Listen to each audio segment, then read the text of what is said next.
अस्सलाम वालेकुम। आपकी दोस्त होस्ट तलत काशिफ एक मरतबा फिर तलत व्यूज़ के साथ आपके सामने मौजूद है। सबसे पहले तो मैं आप लोगों से रिक्वेस्ट करूंगी कि मेरा चैनल सब्सक्राइब कर लें और बेल का बटन दबा लें ताकि आप लोगों को मेरी आने वाली वीडियोस मिलती रहें। अब हम बात करते हैं पार्लियामेंट में होने वाली धमाचौकड़ी जो आज हुई। उसको देख के बहुत ज़्यादा मुझे अफसोस हुआ। मुझे ही क्या, मेरा ख्याल है कि पूरे पाकिस्तान को बहुत ज़्यादा अफसोस होगा। लग ही नहीं रहा था कि ये सारे हमारे एमएनए एमपीएस जो वहाँ पर मौजूद हैं वो इलेक्ट होकर वहाँ पर पहुँचे हैं पार्लियामेंट में और अपने नुमाइंदगी कर रहे हैं अपने अपने पार्टीज की। किसी ने भी कोई रोकने वाली बात तो मुझे वहां पे नजर ही नहीं आ रही थी। जिस तरीके से जाहिलाना तरीके से अंदाज से बुक्स उठा के मारी जा रही थी, नारेबाजियां की जा रही थी, एक दूसरे के ऊपर इल्जामात लगाए जा रहे थे। उसके ऊपर फिर मैंने मोहतरमा मरियम नवाज साहिबा की ट्वीट देखी कि ये नाजेबा अल्फाज तो पीटीआई का ही हिस्सा है और वही इस तरह की बातें करते हैं। तो मेरी उनसे सिर्फ एक ये सवाल है कि बेनजीर की जो नाजेबा तस्वीरें थी वो किसने हेलीकॉप्टर से फेंकी थी? वो आप ही की पार्टी के लोग थे ना। आप ही की पार्टी के लोग हैं जो हमारे जलसे में शरीक खवातीन के ऊपर गंदे अल्फाज कमेंट पास करते हैं, उनको बुरे भला कहते हैं। आप ही के पार्टी के लोग हैं ना जो बेनजीर के कपड़ों के ऊपर उनके जो गंदे नाजेबा अल्फाज पास करते हैं। और आप बात कर रही हैं कि हम लोग घटिया लोग बात करते हैं, हम गलत बात करते हैं। तो इस किस्म की दोहरी चीज तो आप लोगों की चलेगी नहीं।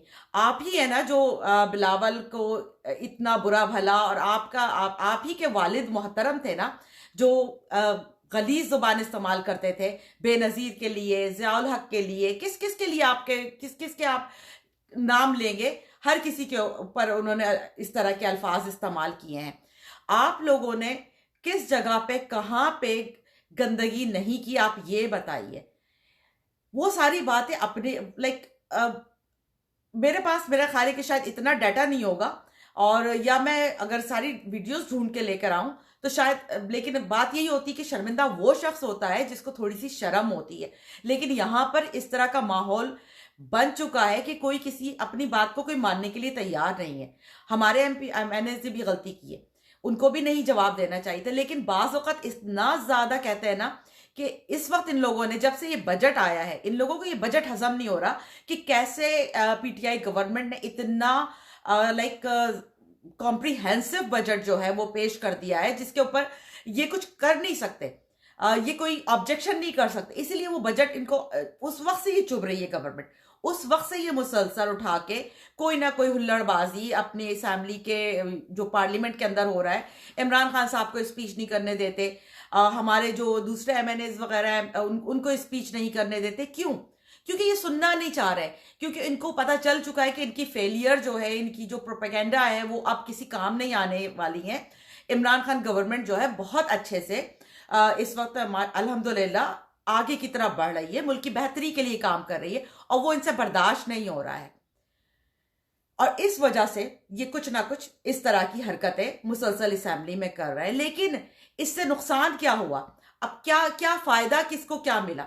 आप मलाइका बुखारी को देख लीजिए, वो एक औरत है। इतनी इतनी जरा किसी को एहसास नहीं हुआ, इतनी किसी को तौफीक नहीं हुई कि औरतों के ऊपर जाके हमले करने शुरू कर दिए। औरतों को आप गालियां बक रहे हैं। यार ये सारा तो आप शुरू से करते आए। मैं बल्कि इस चीज के ऊपर इमरान खान साहब और गवर्नमेंट ऑफ पाकिस्तान से रिक्वेस्ट करती हूँ कि कोई ऐसा लॉ, कोई ऐसा कानून बनाया जाए कि जो बंदा भी, चाहे वो किसी पार्टी का भी हो, चाहे वो नून लीग का हो, चाहे वो पीटीआई का हो, चाहे वो पीपल्स पार्टी का हो, अगर वो पार्लियामेंट के अंदर कोई बदतहजीबी स्टार्ट करता है तो उसको उसी वक्त उठा के बाहर फेंक दिया जाए और उसके ऊपर बैन लगा दिया जाए, या इसको सस्पेंड कर दिया जाए, या उसको उसे पोजीशन ले ली जाए। ये कुछ भी इस तरीके का कि आने वाले जो दूसरे पार्लियामेंट के मेंबर्स हैं उनके लिए एक सबक हो कि इस तरह के नहीं हुल्लड़बाजियां करनी है। एक दूसरे को तहम्मुल के साथ सुनना है। उसके बाद आप लोगों ने जो भी बहस करनी है, ऑब्जेक्शन करना है, एक सिविलाइज्ड वे में करना है। ये जाहिलों की तरह जो वो नारे लगा रहे थे अली गौहर साहब एमएनए, कुत्ते बिल्ली की सियासत नहीं चलेगी, तो ऑब्वियसली ये सुनने के बाद सभी को गुस्सा आना था। और मेरा ख्याल है ये बात यहाँ पे नहीं खत्म हुई होगी, उसके बाद भी बहुत सारी गालियां जो शायद मैं नहीं जानती हूँ, नहीं वहां पे दी गई होंगी। और उसका रिएक्शन यही है कि हमारे जो मर्द हजरात हैं वो एक एक जब गाली शुरू करता है तो दूसरा भी अपनी बर्दाश्त खो देता है, वहां दूसरी तरफ से भी शुरू हो जाती है। किसी के अंदर भी हमारे पेशेंस नाम की तो कोई चीज है ही नहीं। इसमें गलती कसूरवार दोनों हैं, लेकिन ज्यादा कसूरवार नून लीग है, जिसने हमेशा से गलाजत उगली है। और उसका सबूत सबसे बड़ा बेनज़ीर की जो नाज़ेबा तस्वीर थी वो है। और उसके अलावा जो जिस तरह की ट्वीट्स वगैरह हम देखते हैं, जिस तरह की आती हैं, उसी से हमें अंदाज़ा लगा लेना चाहिए। और लेकिन कोई नहीं बात करेगा इसके ऊपर। जितने भी हमारे जर्नलिस्ट कम लिफाफे हैं वो एक ही रुख दिखाएंगे, वो दूसरा रुख नहीं दिखाएंगे। अगर आप ठीक है, अगर यहाँ पे पीटीआई के एमएनए गलत बात की है तो आप साथ में ये भी तो बताएं कि नून लीग के एमएनए ने क्या बकवास की थी या वो क्या बका था। नहीं, वो नहीं बताएंगे, वो एक ही तरफ होके बताएंगे। तो एनीवेज, अवाम अंधी नहीं है, हम सब देख रहे हैं। और ये चीज नहीं होनी चाहिए थी, हुई है, लेकिन बहुत बुरी बात है और इस चीज को रुकना चाहिए। और हम सब इस चीज के खिलाफ हैं और इस चीज को किसी भी तरह से अप्रिशिएट नहीं करेंगे। Thank you so much. Allah Hafiz.